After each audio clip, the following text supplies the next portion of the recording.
Only that the way I was taught, I had a mother who was very demanding about grammar, and our mother was, and school too was more demanding. Yes, back in the day. How was it? Well, it was lots of different things. I know. I mean, did you feel like you had a lot of areas? No. I mean, you could have gone in. And interestingly, so I also, I said I would take a look at it, and we didn't discuss it at all. I know. She felt badly afterwards, but I didn't think you needed to do it because I would have told you more about it.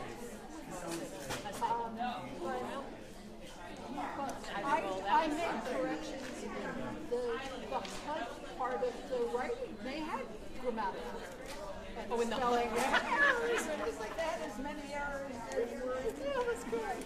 That was wonderful. That's wonderful. I ran into Joe Jackson yesterday. Oh, yeah? And he said, well, I was told somewhere that if I saw Ellen Allen, I should give her a hug. So I guess you were at that same meeting. No. And you know who else needs a hug? It's TJ. TJ, you get a hug. I'm doing good. How are you? Isha, you live in Electric County. Yes. Have you signed Tina Certain wants to get on the ballot for what was the other name?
Is there a place to sit, or you want me just to stand up there? Mine takes about 30 seconds.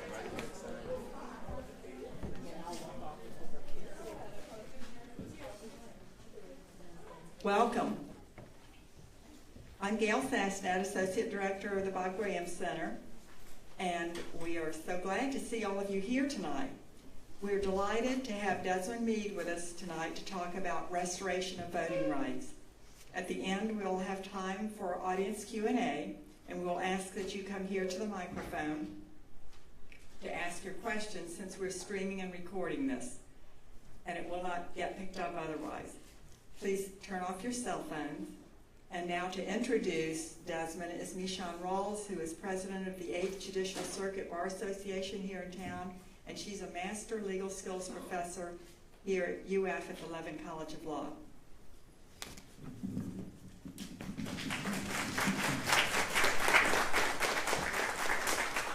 Good evening. I am delighted to be here tonight, and as you heard, my task is to introduce Desmond Meade. Desmond is formerly a homeless returning citizen who overcame many obstacles to eventually become the current state director for Florida Live Free campaign, president of the Florida Rights Restoration Coalition, chair of Floridians for a Fair Democracy, chair of the Florida Coalition on Black Civic Participation's Black Men's Roundtable, and a graduate of Florida International University College of Law. As state director of the Live Free campaign, Desmond is currently engaged in a national campaign to reduce mass incarceration, reduce gun violence in urban communities, and re-enfranchise the over 5 million returning citizens nationally who are prevented from voting. The Live Free campaign is part of PICO National Network, the nation's largest organizer of faith-based congregations, with over 1,000 member institutions representing over 1 million families in 150 cities and 17 states, including our state, Florida. As president of the Florida Rights Restoration Coalition, which is recognized for its work on felon disenfranchisement issues, Desmond has orchestrated the reorganization and incorporation of a coalition comprised of over 70 state and national organizations and individuals. Desmond has also received many accolades celebrating his hard work and dedication to leadership and commitment to social justice. He is presently leading efforts to restore civil rights to over 1.68 million Floridians, empower and civically re-engage local communities, and to reshape local, state, and national policies. It is through his commitment in supporting grassroots effort that I first met Desmond and introduced him to members of our community right here in Gainesville.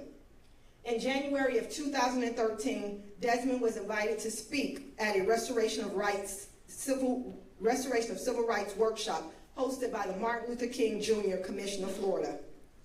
At that time, he discussed policies and practices of restoring civil rights and the statewide effort to eliminate the lifetime ban imposed upon persons convicted of felonies in Florida. During that speech, he gave an overview of the process for amending the Florida Constitution, and he stressed the importance of having impacted persons and the community at large involved in the effort to eliminate felon disenfranchisement. That was almost 5 years ago. And I'm excited to have him back here today because he didn't just talk about what needed to be done, he actually put those words into action.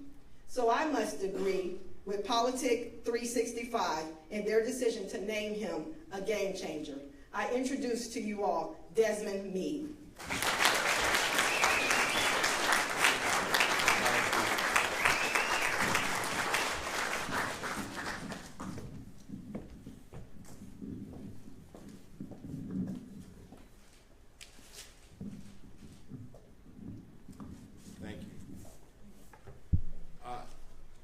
Camera there? Right there in front of me? And that's what we're streaming with? Yeah. All right, so I'm not going to be able to move as much. I can move around? Okay, great. So, Professor Rawls, definitely thank you for such a beautiful introduction. As you were speaking, my knees started to hurt. I guess it was buckling under all of that weight for the great things that you were saying about me. And I consider it an honor to be invited to speak with you all this evening. I want to, first of all, thank you all for coming out. And thank you all, I'm ahead of time, I'm going to thank you for your efforts that you have contributed towards what we're trying to do. You know, in August of 2005, you know, I was a broken man in South Florida, and I found myself standing in front of railroad tracks. You know, that day it was a hot and humid day, but you know, for moments I was actually able to block out that oppressive heat and humidity, because as I was standing in front of those tracks, you know, I was homeless, I was addicted to drugs, I was recently released from prison, I didn't have a job. The only thing I owned were the clothes that was on my back. Now, I was raised in a Christian family and by loving parents. And I know that my mother didn't raise me to be in that position. But there I was that day. And as I stood there, the only thing that was running through my mind was how much pain I was going to feel when I jumped in front of an oncoming train. Whether the train would kill me instantly or I had to experience moments of agonizing pain as my body was dismembered. But even the thought of that pain did not make me move, and I stood there waiting and waiting and waiting because I was tired. I didn't see the light at the end of the tunnel. I was void of any hope. But for some reason, that train didn't come that day. And I ended up crossing those tracks, and I walked about 2 blocks further, and I checked myself into a drug treatment facility. And after completing that for about 4 months, I moved into a homeless shelter. And while I was living at the homeless shelter, I decided that I wanted to do something to break that vicious cycle of drug abuse, right? Where, you know, drugs would take me to a place that I didn't want to be in, and somehow or another I was able to stop long enough to start, you know, improving my life, and then at some point I would use again. And it was just that vicious cycle, and I wanted to do something to break it. And I figured that maybe if I could probably get an education, go to school, that would help raise my self-esteem, and maybe I won't end up at the railroad tracks again. And so I enrolled at Miami-Dade College in the paralegal program. I ended up doing extremely well, graduating at the top of my class, and was encouraged to continue my education. So I decided to pursue a bachelor's degree in public safety management with a concentration in criminal justice. I figured I had enough experience getting locked up on the streets, you know, and going before judges and getting sentenced, that somehow or another I could use that experience to have that translate into success in the classroom, and it did. I ended up graduating with highest honors, and eventually I was accepted into law school, and I chose to attend Florida International University College of Law, which I graduated in May of 2014 with my Juris Doctorate degree. It's okay if you clap now.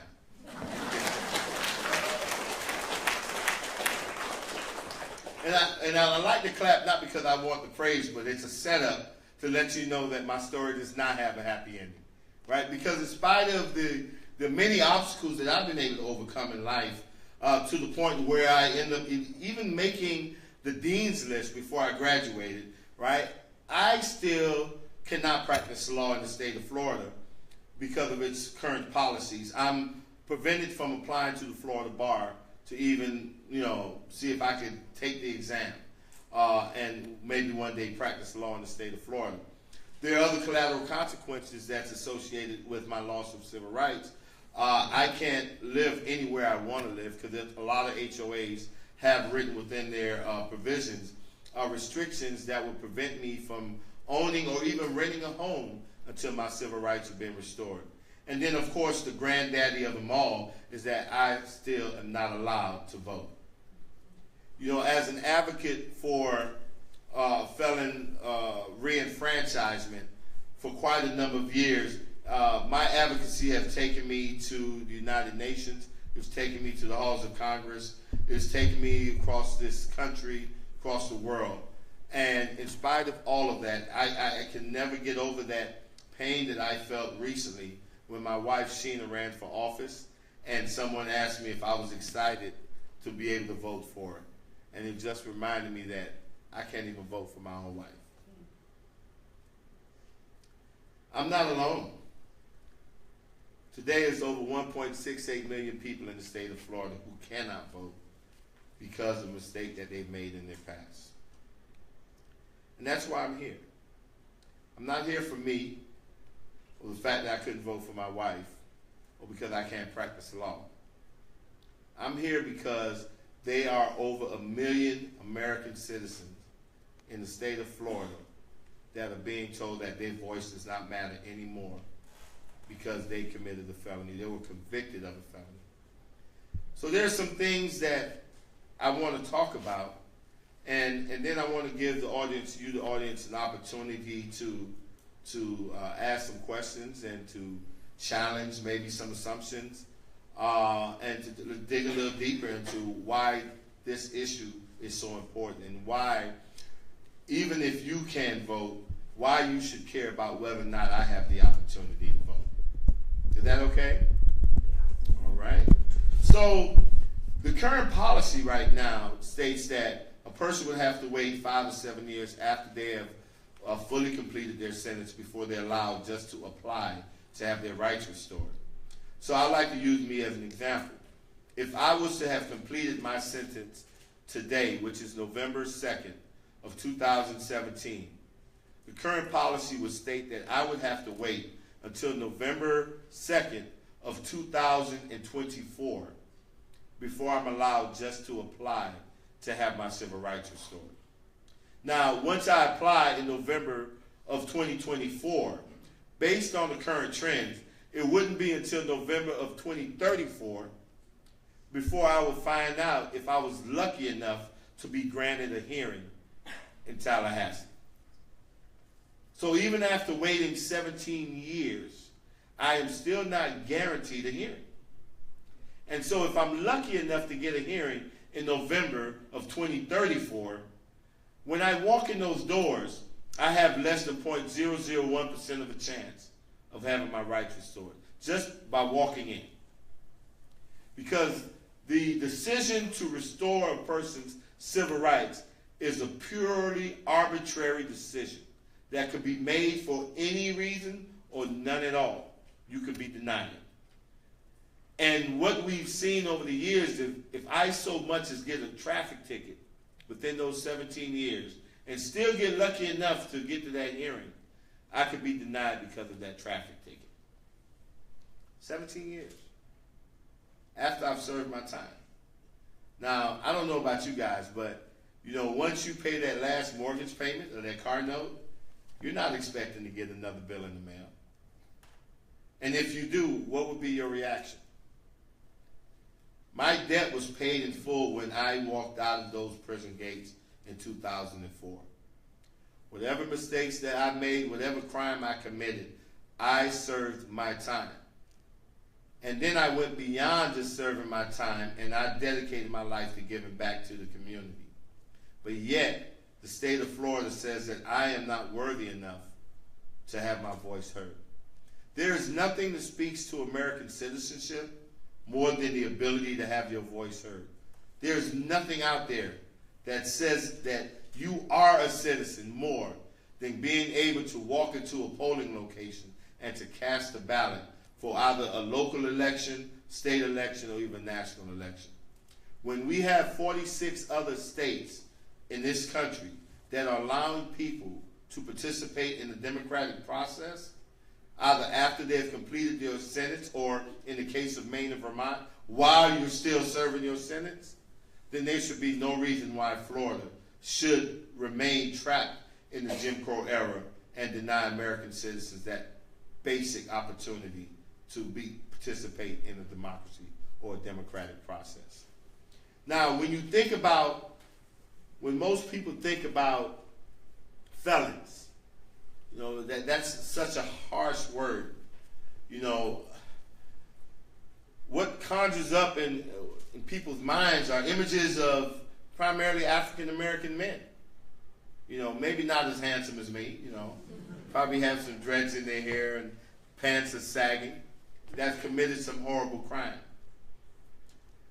And these individuals are coming out of prison, and now that they're coming out, they're trying to get the rights restored, and they want the ability to vote, or the right to vote. The reality is that in Florida, you know, when you look at the amount of people who have been impacted by this issue, what you find is that African Americans really only account for a third of the people who cannot vote. I remember when one of the earlier study was released about felon disenfranchisement estimates, state estimates. It indicated that Florida had over 1.54 million people who couldn't vote. Well, when they looked at that population, what they found was that African Americans accounted for a little over 500,000. And so that meant that there were 1 million other people in this state that couldn't vote, that didn't look like me. Who do you think they look like? Yeah. Say it again. Jose. They look like Jose. They look like Mike. They look like Kevin over there. Kevin, wave your hand. That's who they look like. Because we don't lose sight of the fact that felon disenfranchisement disproportionately impacts African American community. But we know that it would do this campaign a disservice to just focus solely on the disproportionate impact in that community, because we know that there's a broader base of individuals who are also directly impacted, and they're just as American as I am. And they deserve that opportunity just like I have. They have paid their debts just like I have. One of the most heart-wrenching stories that I have been personally experienced was speaking with an Army veteran, a person who put their lives on the line for our country. And then they come back and he wrote a bad check. And because he wrote a bad check, for 30 years he could not get the ability to vote. For 30 years his rights had not been restored. And hearing his story remind me of how many veterans we have coming back from fighting foreign wars with PTSD, with substance abuse issues, with mental issues. And I could see them going and getting into a bar fight and getting arrested for battery or something like that, and losing their rights for life. A person who has lost their limb for our freedom, for our democracy, and now being told that they can never, ever vote again as long as they live in the state of Florida.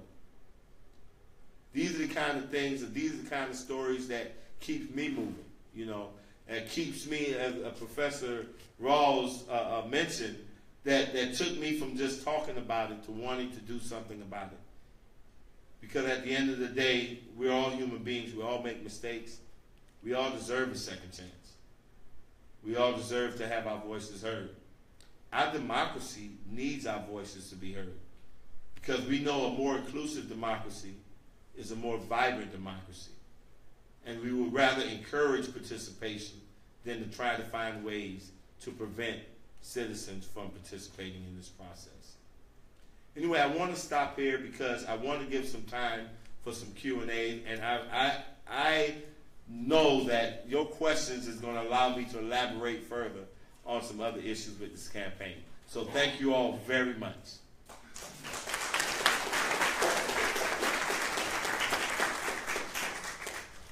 Who wants to be first? May I? Mr. Meade, I'm going to stand in my capacity as the project coordinator for the Restoration of Civil Rights project that we've been doing here in Alachua County since 2005. And actually, I didn't know that your story started in 2005 at that railroad track. But in 2005, we started working to help individuals restore their rights by going through the process which was enacted in Florida.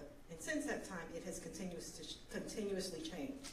And so the question that I have for you is related to those people who we are seeing. We're still doing that individual grassroots effort where we're helping them through this process.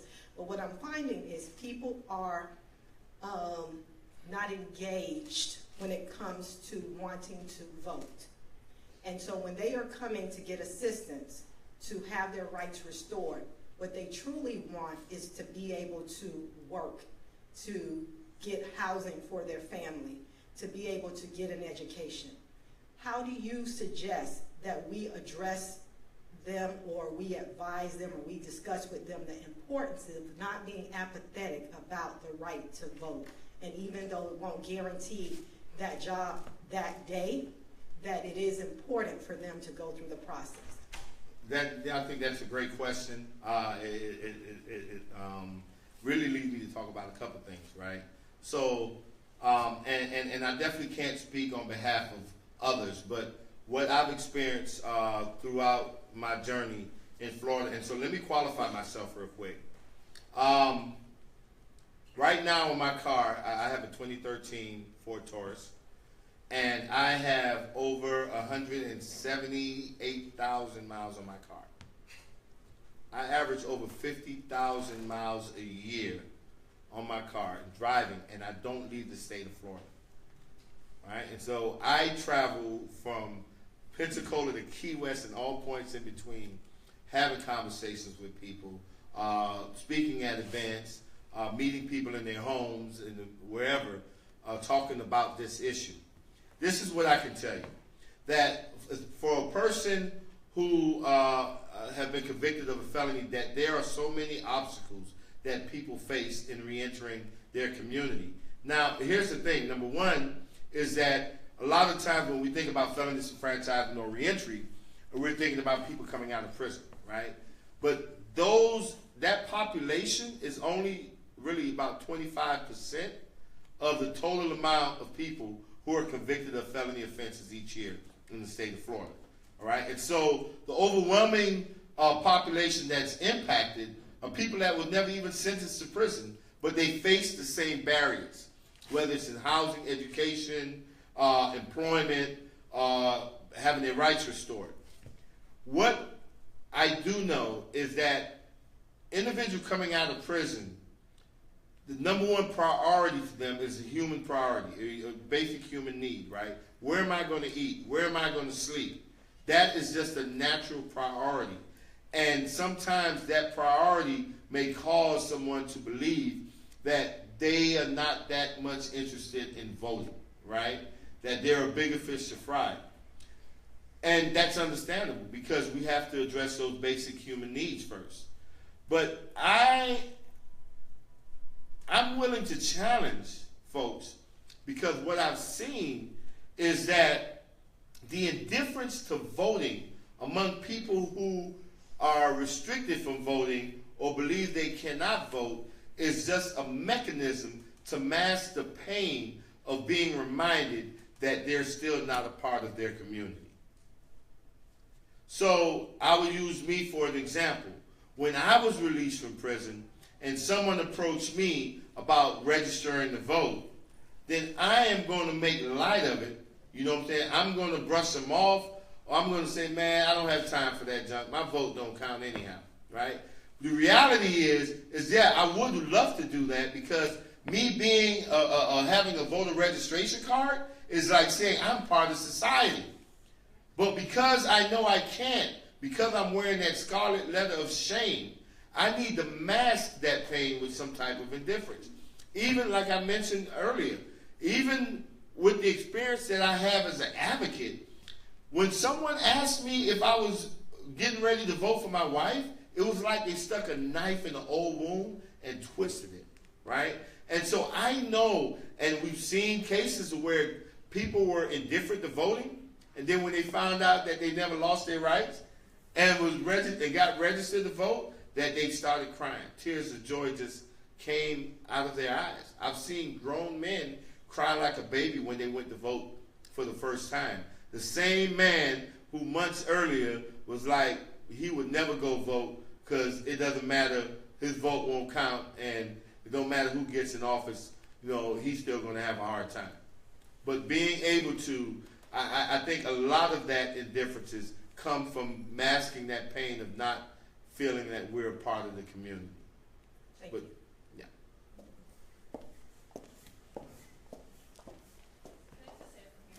I think we need you in the mic so everyone can hear the question. Hi, my name is third-year political science student here. My question is, were you an active voter before you had your rights taken from you? And I'm really curious, you talk about that desire to get back into society, and the first thing you do when you leave is trying to find that home, an employment, like a job or something like that.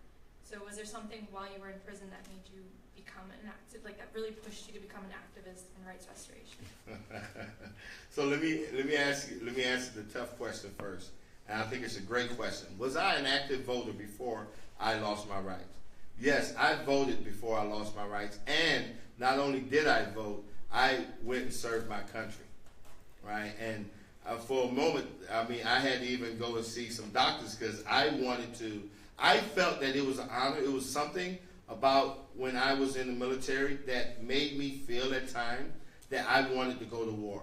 So when Orient Shield, I think it was not Orient Shield, but Desert Shield, when we first started sending folks into, I think, Saudi Arabia, I wanted to be a part of that because it was something that I was in a unit where a lot of our pilots were Vietnam War veterans.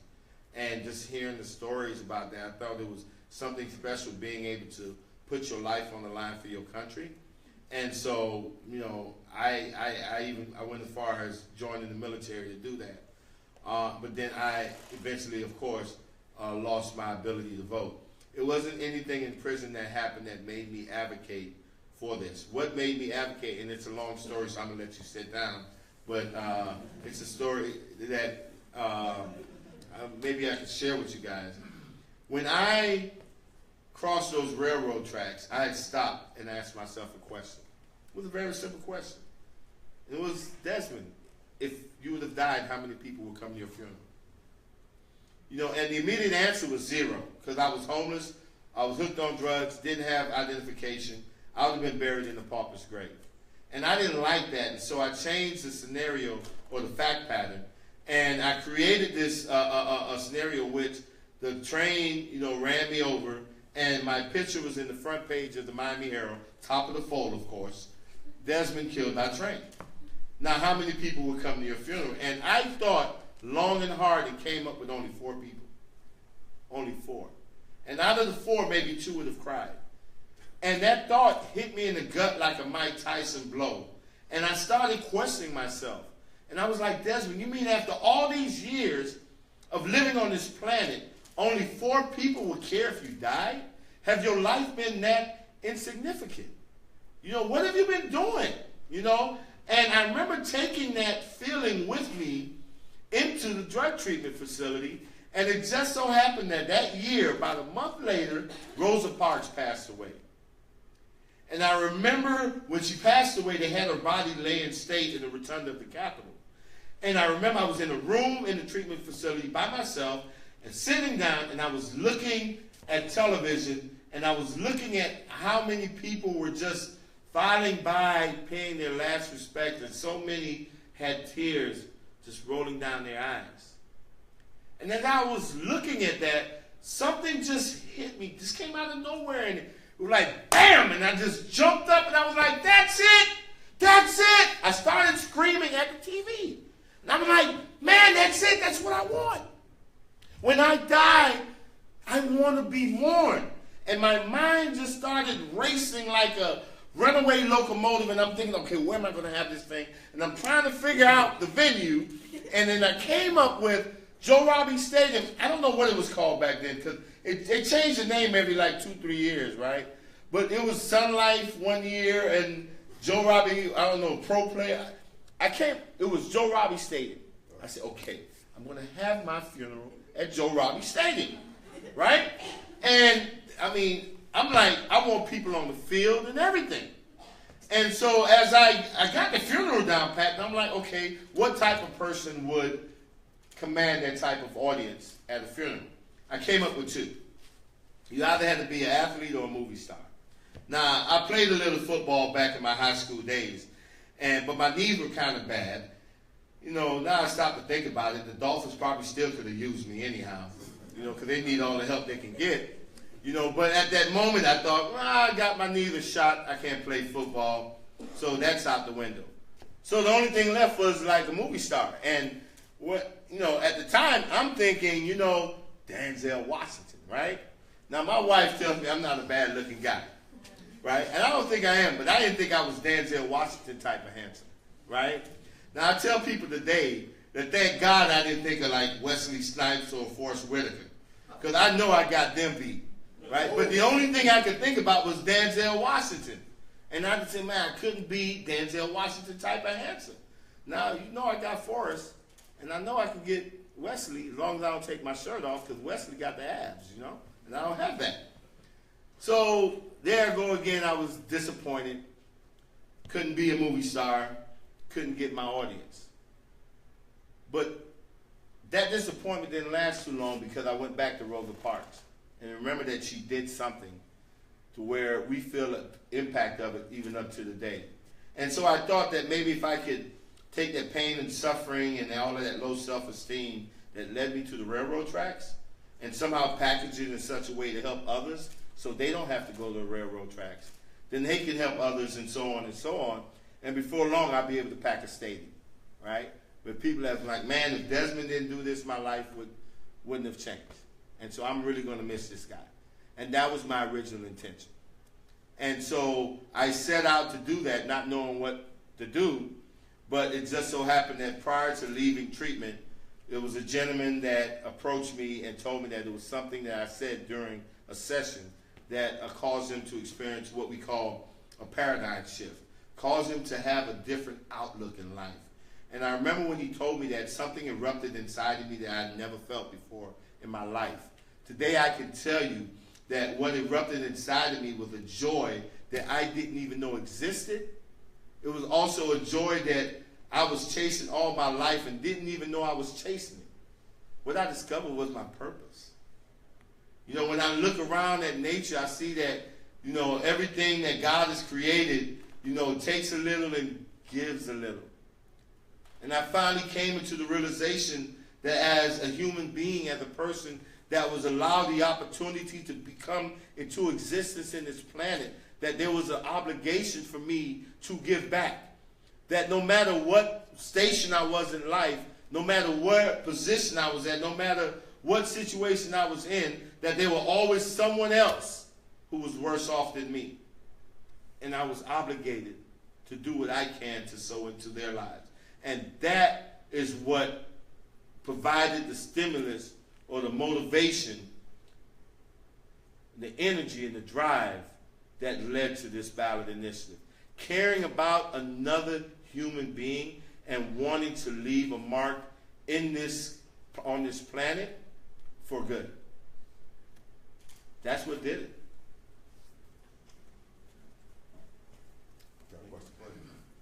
So last night I go over to Phillips Center. They got a college field, you know, and they had some questions and answers. So I was going to get up and ask this question, but before I got up, they had one young kid that got up and gave her a softball. Which Democrat do you most admire? That's your question? No, that's not the question. Oh, okay, that was a softball. No, that was a softball. Okay. I'll leave you there, bro. Okay. Okay. The woman did not give an answer. She said, "I'm going to punt." Mm-hmm. I'm like, she's going to punt on her favorite or most admired Democrat when she has seen Barack Obama in operation, followed by Donald Trump. I was like, this is really bad, because this is a question I have for her. You had Kelly get up and tell everybody that the Civil War was about compromise. You know this whole thing? Yeah. Some of it. Some of it. Robert E. Lee was a good guy. The Civil War was fought about compromise. I'm like, you know, I looked on the internet, I tried to find some public figure that got out there and told what the real deal was. And so I need to see somebody got a public personality. Come against such, it's foul. And so, you know, we need somebody in the public to say it. You're not the president. You are a public figure though, because you stand up here in front of us. If you don't know anything about the Civil War, I can tell you a little bit about it after the fact. I mean, at least we should know what it was about. And we got a chief of staff of the United States, to the president of the United States, a Marine, a general that said this mess. And so I need a little bit of cleansing from that. Well, I don't know how much cleansing I can do with that. You know, Can I think, mention one more thing? Okay. Because it's related to what you're doing. Uh-huh. And what you're doing is saying we want to restore these rights. Mm-hmm. These people who put these laws in place believe like he does. And no matter what you do here, they're going to find another workaround. So, you know what? So I think you led me down a real good path right here. All right? I think you would. Because when we talk about, so let me tell you, when we're talking about restoring the ability to vote, right? We have an opportunity to not contaminate that discussion with partisan politics, right? We really do. Because at the end of the day, the decision, because here, one of the things that motivated us from the very beginning was the fact that it was 4 elected officials. I have my hand like this. 4 elected officials, feel like Brother Man from the fifth floor, whatever. 4 elected officials, the governor and his cabinet, which is comprised of the Attorney General, CFO, and Secretary of Agriculture. 4 elected officials are the only individuals collectively in the state of Florida that has the authority to decide which American citizen get to vote and which don't. And there's something inherently wrong with that. There should be no time where a politician should make that kind of decision. Because when you give that type of power to the hands of politicians, you allow for partisan politics to play a role in it, and now we're going against our democracy. Because whether or not a person is allowed to vote should not even be based on how we think they might vote. Whether they vote for Donald Trump or whether they vote for Barack Obama, it doesn't matter. That's irrelevant. What's relevant to the issue is that they have that opportunity. So we cannot advocate for something just as long as it's okay with us and people are going to vote on our side. Because if that's the case, then we're not looking for a true democracy. And we have to be realistic with ourselves. And so when we're going forth with this effort, yeah, we kind of stray away from that because our belief is putting partisan politics in this conversation would actually defy the purity of it. At the end of the day, it's about whether or not an American citizen should have the ability to vote after they've served their time. That's the bottom line, not how they vote. Hi. Have you finished? May I ask you a question? Yes, you may, ma'am. Thank you. The League of Women Voters recently had a discussion about the restoration of rights. And one thing that flabbergasted me was the status of Florida and how we are really one of the 4 most restrictive states. And I was very surprised about that as someone who's lived in Florida for so many years. Maybe you could tell everybody where Florida stacks up in restoration of rights. That's one thing I'd like to say. And the other thing is, tell us exactly what the plan is. I mean, what do we have to do? How many signatures do we have to do? How close are we to accomplishing things? So it's kind of a 2-part question, if you don't mind. Thank you. Thank you. So the first part is Florida is the worst state in the country when it comes to restricting American citizens from voting. With over 1.68 million, that we basically account for 1/4 of the total amount of people in the entire United States who cannot vote. That's more people than the population of over 15 U.S. states and territories. And if you look at the population of the countries in the world, that's probably more people than the population of about 60, 70 countries in the world. So that's a great deal amount of people. We had more people during the presidential primaries last cycle. We had more people in Florida who could not vote than the total amount of people in several states that did vote. You know, and so we are at the very bottom of the barrel, and it's not a big barrel because it's only 3 other states that's caught up in there. But yeah, we're worse.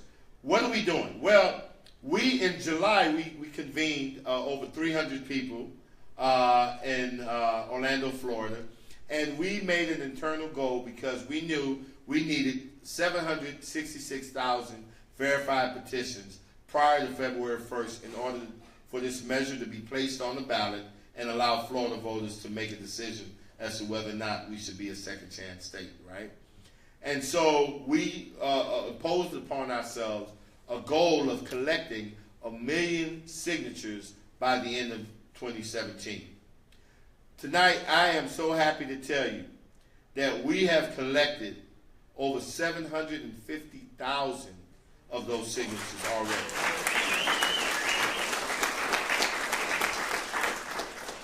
And I can see a few faces in this audience of people who have made that happen. Let me back up a little bit, because this is what I'm most excited about. Not the 750,000.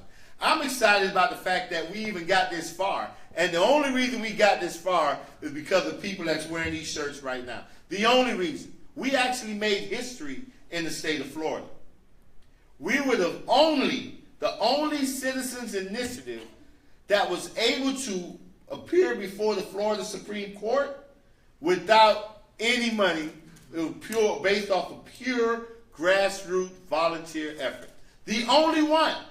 And that's what I clap for, because we didn't have to worry about any sugar daddies or any special interests and none of that. The beauty of it was that we were getting people from all over the state, from all walks of life, from all races, from all political persuasions, from all socioeconomic backgrounds that said that, you know what, we want to say yes to second chances. And they went out there on their own without any money and collected enough petitions, over 80,000 petitions, in order to get the minimum amount of petitions qualified so we could trigger the Supreme Court review. You guys did that. Regular people did that. Not organizations, not foundations. It was just regular, everyday folks from Gainesville all the way to Key West, all the way back up to Pensacola did it. And that's the most beautiful thing to me. And then not only did we get before the Supreme Court, how many times have you ever heard of a Supreme Court issuing an opinion where there was a unanimous opinion? But it happened this time, that we had unanimous approval of this language. Now, all of the so-called experts were like, oh, everybody's going to be against it, and Supreme Court is going to be a battle. At the end of the day, it just came down to some common sense things. Person pay their debt, give them an opportunity to have their voice heard. Very plain and simple, nothing complex about it. And everyday people came together and made it happen. That is what I am most proud of. But today, we're less than 350,000 petitions away from reaching our goal of 1 million. And we know if we reach that goal of 1 million, 766,000 of those petitions are going to be declared valid. And we right now have over 300 that have officially cleared through the Division of Elections. So we're very excited about that. We want to complete our process by the end of the year, period. We don't want to take anything down to the last wire, and we're very confident that we can do it, especially if we get these students at like University of Florida to get some of their classmates to sign and, you know, help out some of the old timers like Julie out there that's been out here for quite a number of months and days just out there in this hot sun or whatever, collecting petitions. I think it's going to take a collective effort. It's going to take a collective effort from everyone. One of the things I want to highlight is that a lot of times, and listen, I was guilty of it too, that some of the conversation still a little, back in the days, you hear it. Republicans don't want this to happen, right? We hear that, right? We hear it. And The reality is what I tell folks is this. Number one, not only Democrats get in trouble, right? When I was stopped by the police, he never once asked me if I was Democrat or Republican. When I appeared before the judge, he didn't ask me if I was Democrat or Republican, right? The reality is that this our infatuation with mass incarceration, primarily due to the war on drugs, have caused felon disenfranchisement to impact all types of families, all types of folks from different persuasions, right? And to a point where almost every third or fourth home have someone in there that have had some type of negative interaction with our criminal justice system. This really do impact a lot of people in a lot of different communities. So when it comes down to the narrative about Democrat, well, I tell people that, number one, that everybody loses their rights. Everybody is impacted by these policies. When we had probably the greatest movement around people getting their rights restored, it was under the leadership of Governor Charlie Crist, who at the time was, if I'm not mistaken, Republican. When in Virginia, when the first movement in Virginia before the current governor, his predecessor started a movement towards allowing people to have their rights restored. And I think Garcetti was his attorney general, who was also conservative, that was supportive of the restoration of rights, right? Maybe they anticipated what was coming down the pipeline and they wanted to set themselves up. I don't know. One of the loudest voices on the national scene around the restoration of civil rights have been Rand Paul, congressman, right? That is also conservative.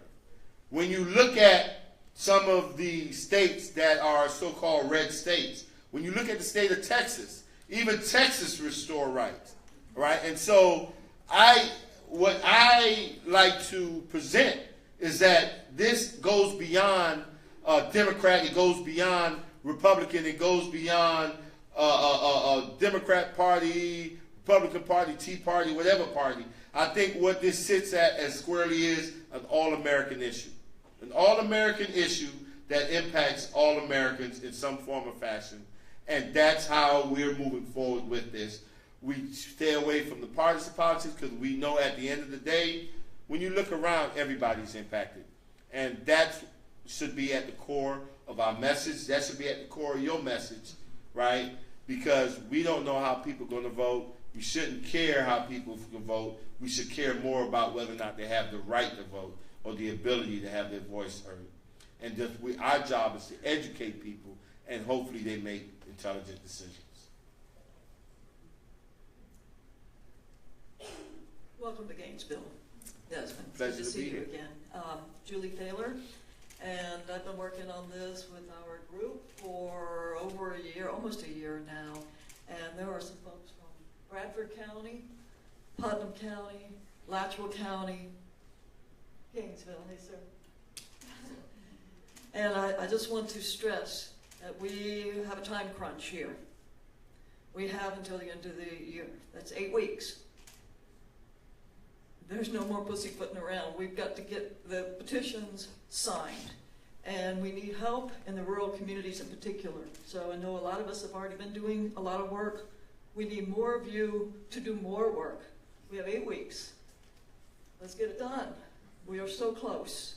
So I just want to plug it because you've done a tremendous job, and going to the Supreme Court with you that day was so inspiring to me that I knew that I had to make this my life's work, and I will continue to see it through till it gets on the ballot, and I will continue to work on this after it gets on the ballot to make sure that we get people to vote for this thing. So I'm just here to encourage everyone. Sheila's got some petitions. I have some petitions. If you'd like to take some with you, we will give you as many as you'd like. Thank you, Julie, and we need more Julies. Trust me when I say that, we do. How many of you all in the audience right now would consider yourself a person of faith? whether you identify as a Christian, either you identify yourself as a Muslim or a Jew. How many of you all? Raise your hand again. So some of you all might be familiar with this story, right? Remember when I told you guys how the current policy tells you that you have to wait 5 or 7 years? All right, then after 5 or 7 years, you apply, I have to wait another 10 years, right? You know, I'm reminded of this story in the Bible where Jesus was on the cross and supposedly he was dying for our sins, right? Because we have all fallen short of the glory of God. And I remember as he was hanging from the cross, there was a criminal that asked Jesus to be saved. Jesus didn't tell him he had to wait 5 or 7 years, did he?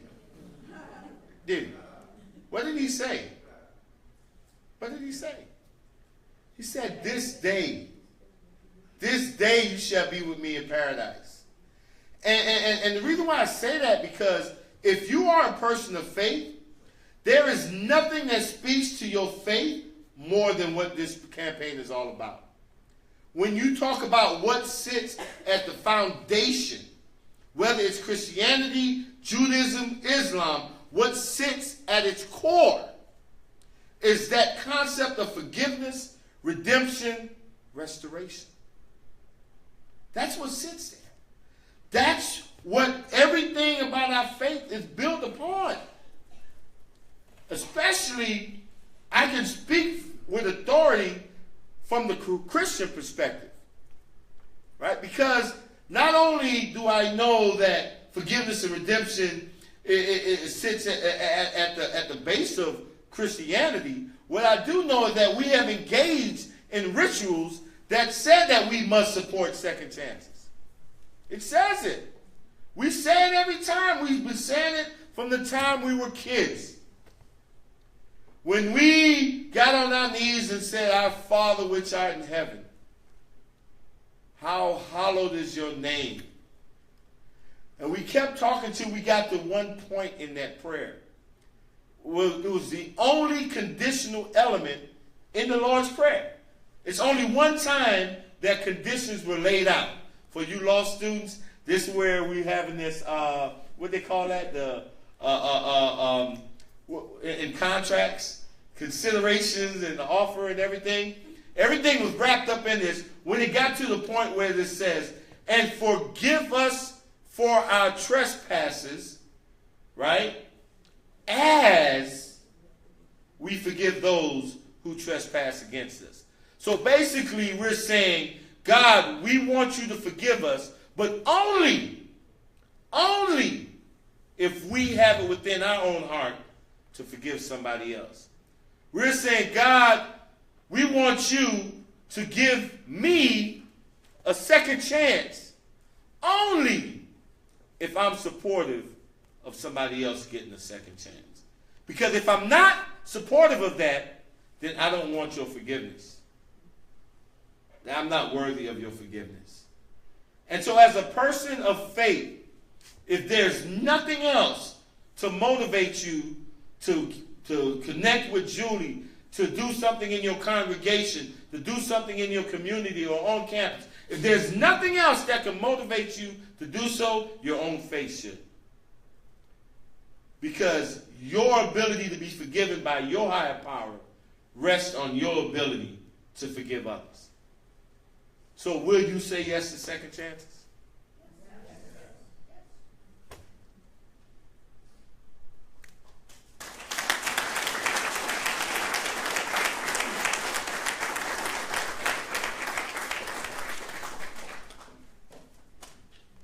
Thank you all for coming here tonight.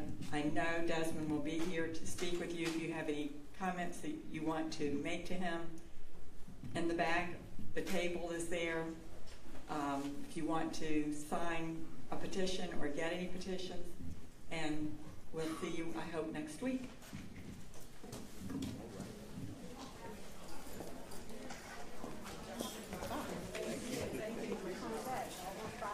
Yeah, no, you took me back with that.